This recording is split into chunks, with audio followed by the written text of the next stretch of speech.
I am Dr. Vinod Pankaj Mishra and you are welcome in my YouTube channel Pankaj Institute of English. So dear friends, I am here with vocabulary for English speaking. These are very common sentences which we use in our daily life.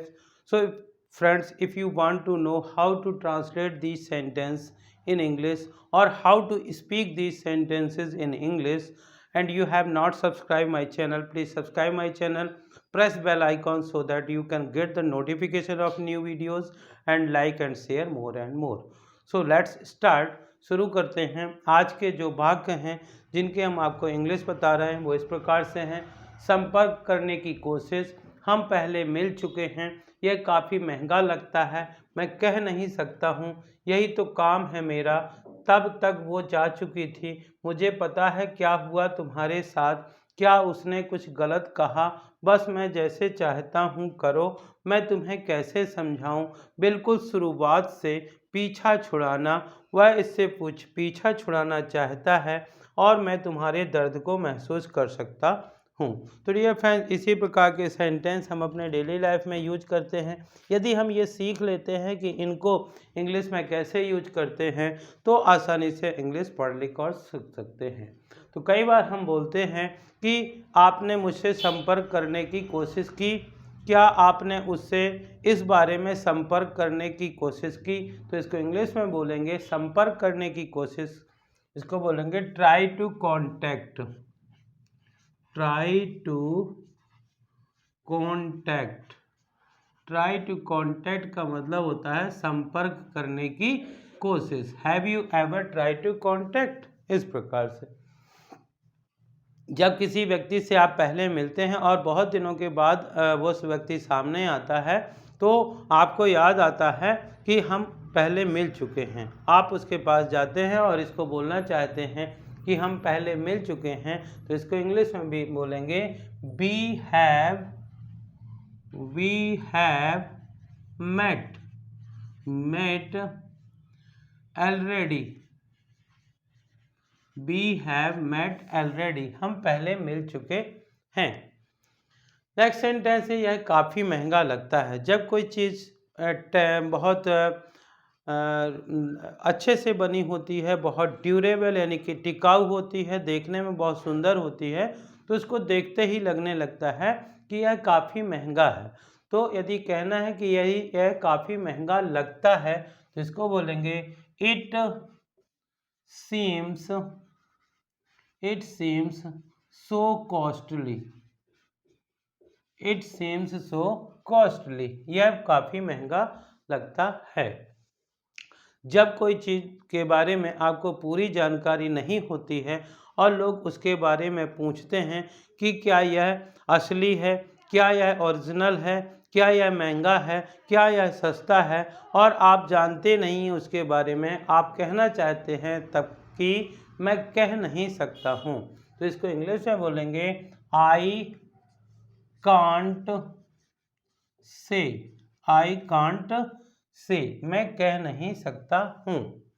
Dear friends, जब कभी आप इस प्रकार से कोई भी काम करते हैं तो लोग बोलते हैं, किसी को समझाने लगते हैं तो लोग बोलते हैं जाओ अपना काम करो। तो यदि आप कहना चाहते हैं कि यही तो काम है मेरा, तो यही तो काम है मेरा, तो इसको बोलेंगे that's what I do. That's what I do. That's what I do. तब तक वो जा चुकी थी। कई बार ऐसे बोलते हैं जब तक मैं वहाँ पहुँचा तब तक वो जा चुकी थी। जब तक मैंने उससे बात करने की कोशिश की तब तक वो जा चुकी थी। तो तब तक वो जा चुकी थी तो इसको बोलेंगे सी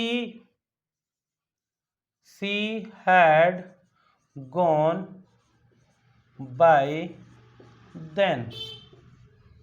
जा चुकी थी, she had gone by then. मुझे पता है क्या हुआ तुम्हारे साथ। कई बार कोई व्यक्ति बहुत दुखी होता है और आपको मालूम होता है कि वो किस कारण से दुखी है, तो आप कहना चाहते हैं कि मुझे पता है कि क्या हुआ तुम्हारे साथ, तो इसको बोलेंगे आई know what happened. Happened with you, with you. I know what happened with you, मुझे पता है क्या हुआ तुम्हारे साथ। क्या उसने कुछ गलत कहा? यदि किसी व्यक्ति ने कोई बात सही कही जिसके कारण किसी को बुरी लगी हुई है तो और उसकी बार बार शिकायत रहता है, और तो हम कह सकते हैं क्या उसने कुछ गलत कहा, तो इसको इंग्लिश में बोलेंगे did he say anything, did he say anything wrong, did he say anything wrong, क्या उसने कुछ गलत कहा। तो इस प्रकार से हम इन सेंटेंस को इस प्रकार से बोल सकते हैं। नेक्स्ट सेंटेंस लिखा है बस मैं जैसे चाहता हूँ वो करो। कई बार व्यक्ति बोलते हैं कि यदि आपको यहाँ पे रहना है तो मैं जैसा चाहता हूँ वैसा करो, बस मैं जैसा चाहता हूँ करो। तो इसको बोलेंगे just do as I want, just do as I want. कई बार हम किसी को, कोई व्यक्ति को बार बार समझाने की कोशिश करता है, फिर भी वो उस चीज़ को नहीं समझता है, तो हम बोलते हैं कि मैं तुम्हें कैसे समझाऊं। तो इसको इंग्लिश में बोलेंगे how do I make you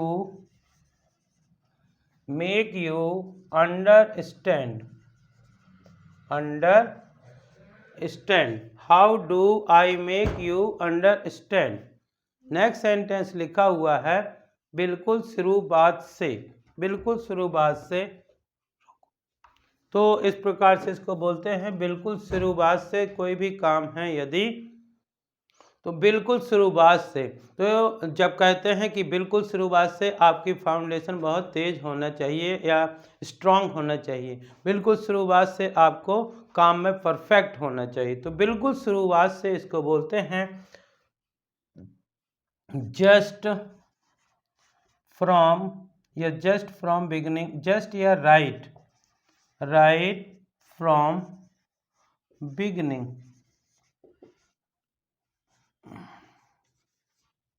just from beginning या राइट फ्रॉम बिगिनिंग, दोनों का यूज आप कर सकते हैं।